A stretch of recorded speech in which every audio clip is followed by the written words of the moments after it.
అవునా కదా? ఇంట్లో భర్త మొన్న కుక్కర్లో ఉడకబెట్టేశాడు ఒక భార్యని, పాపం అభాగ్యురాలు. ఇప్పుడు ఆడు బాగానే ఉన్నాడు, జైల్లో ఉన్నాడు, ఆడు కోటింగ్ అవుతుంది ఆడికి. ఏమండి మరి ఆవిడ చచ్చిపోయిన ఆవిడ కుక్కర్లో పెట్టి చంపేశాడే, ఆవిడ దెయ్యమే రాలేదా?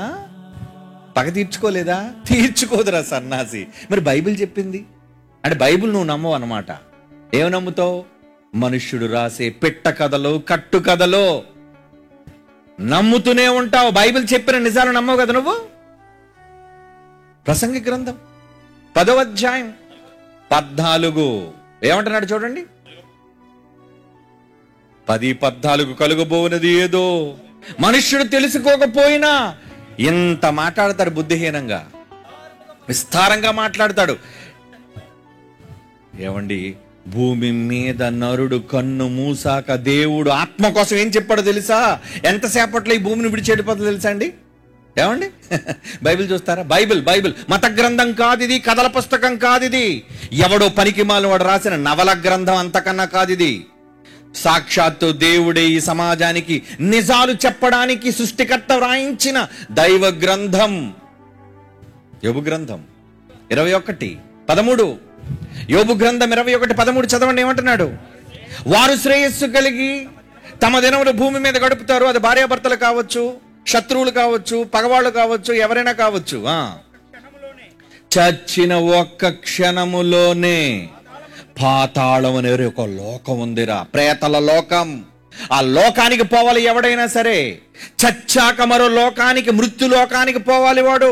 భూమి మీద ఎంతసేపు ఉండడానికి అవకాశం ఇచ్చాడు వాడికి?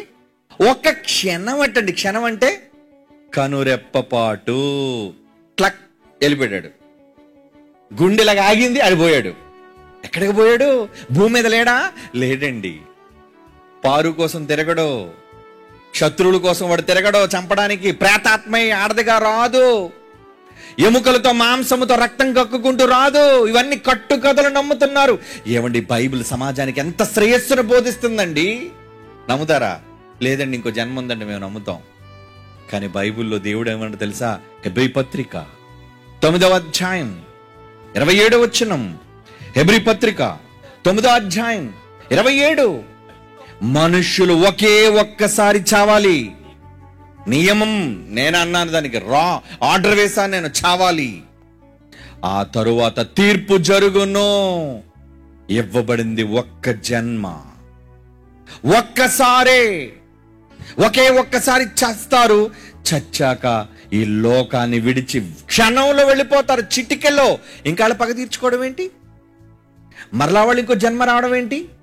భూమి మీద దేవుడు ఇచ్చిన ఈ జన్మే విలువైన జన్మ. అది నువ్వు దేవుని కొరకు బ్రతకాలని ఏర్పాటు చేసిన పవిత్రమైన జన్మది. తల్లి గర్భంలో నిన్ను నిర్మించిన జన్మది. వీటన్నిటినీ ప్రక్కను పెట్టి పగలు సాధించటం కోసం, కక్షలు తీర్చుకోవటం కోసం, లేదా లాభాల కోసం ఈరోజు ప్రొడ్యూసర్లు, కథా రచయితలు సినిమాలు తీసి తప్పుడు జ్ఞానాన్ని ప్రజల మధ్యకు చొప్పించి కోట్ల రూపాయలు డబ్బు చేసుకుంటున్నారండి. బైబిల్ నమ్మమని చెబితే, ఈ బైబిల్ చెప్పాం అనుకోండి, ఏమంటున్నారు? రానిస్తున్నారా? గ్రామాల్లోనికి బోర్డులు పెడుతున్నారు. మరి నీ ఇంటి ముందు పెద్ద బోర్డు పెడతాడు. ఏంటని? సినిమా, ఒక అబద్ధపు సినిమా, కల్పిత సినిమా.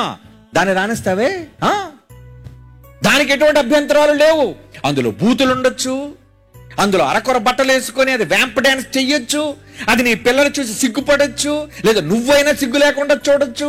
నీ ఊరు చెడిపోవచ్చు. దానికి మాత్రం అనుమతి ఉందే? నేను అన్న మాటలు అబద్ధాలు చెప్పండి. ఇలాంటి తప్పులు చూపించడానికి, అపవిత్రమైనవి ప్రజల మధ్య చొప్పించడానికి, ఎదురు డబ్బిచ్చి పాడైపోవడానికి పరిగెళ్తున్నావే. షర్ట్ చింపుకొని ఫస్ట్ డే, ఫస్ట్ షో చూస్తానంటావే. దేనికి? చూసి చెడిపోవడానికా? చూసి చెడిపోతాను నేను. అందులో ఎవరితో డాన్స్ వేసిందట, నేను దాన్ని చూడాలి. ఆ తర్వాత నాకు మత్తెక్కాలి. ఆ తర్వాత బయటకు వచ్చి కనిపించే ఏ చిన్నదాన్నైనా, ఏమిటి, ఉయ్యాలలో ఉన్న 3 నెలల పసిబిడ్డను చెరిచేశారండి. ఏమనాలి చెప్పండి? ఈ సమాజాన్ని ఏమనాలి? ఎందుకు వాడలాగా కైపుతో నిండిపోయాడు? ఈరోజు వినబడుతున్న, కనిపిస్తున్న సినిమాలు, అందులో ఉన్న పాటలు మనిషిని తప్పుత్రోవ పట్టిస్తున్నాయి. అవి తప్పుత్రోవ పట్టిస్తే దానికోసం అడ్డవే. దానికోసం బోర్డులు పెట్టి నినాదాలు చెయ్యమే. కానీ సమాజంలో మంచిని నేర్పించే బైబిల్ చెప్పడానికి వస్తే మాత్రం వద్దు, రావద్దు. అది దెయ్యం అంటే. సమాజానికి పట్టింది దెయ్యం. దెయ్యం అంటే నీ కాళ్ళ ముందు శ్మశానాల్లో చెట్టుకి ఎలబడేది కాదురా ఒరే పిచ్చోడా. నిన్ను తప్పుత్రోవ పట్టించి ఆ పెహల్గాంలో ఉన్నారే, మతం అనే పిచ్చి పట్టి తుపాకీలు చేత పట్టి కనిపించిన అమాయకులు వాళ్ళేం చేశారా? సందర్శకులు రాళ్ళు చూడ్డానికి వచ్చారా ప్రకృతిని. నీకేం పిచ్చి పట్టిందిరా? అమాయకులైన వాళ్ళు చంపేశావు. నీకేం పట్టింది? మతం అనే పిచ్చి, మతం అనే దయ్యం పూనింది వాడికి. ఈ దయ్యాన్ని ఎవడన్నా వదలగొట్టగలడా చెప్పండి? ఇలాంటివి పర్వాలేదు, కానీ మంచి చెప్పే బైబిల్ పట్టుకొని కరపత్రాలు పట్టుకొని వస్తే కొడుతున్నారు, తిడుతున్నారు, బూతులు మాట్లాడుతున్నారండి. ఈ సభ్య సమాజాన్ని ఏమనాలి? నిజమైన బైబిల్ నమ్మకుండా కట్టు కథల వైపు, కల్పన కథల వైపు తిరిగిపోతున్నారు. అదే బైబిల్లో రాయబడింది. మీరు విన్నారు, ఎంతటి చదివారు మొదటి ప్రసంగంలో. దేవుని పిల్లలారా, ఇలాంటి అబద్ధాలని ఎంతకాలం నమ్ముతారు చెప్పండి? అబద్ధంలో నమ్మి చచ్చిపోతే నిజాన్ని తెలుసుకుని నరకానికి వెళ్ళిపోతారు తరువాత. వద్దు.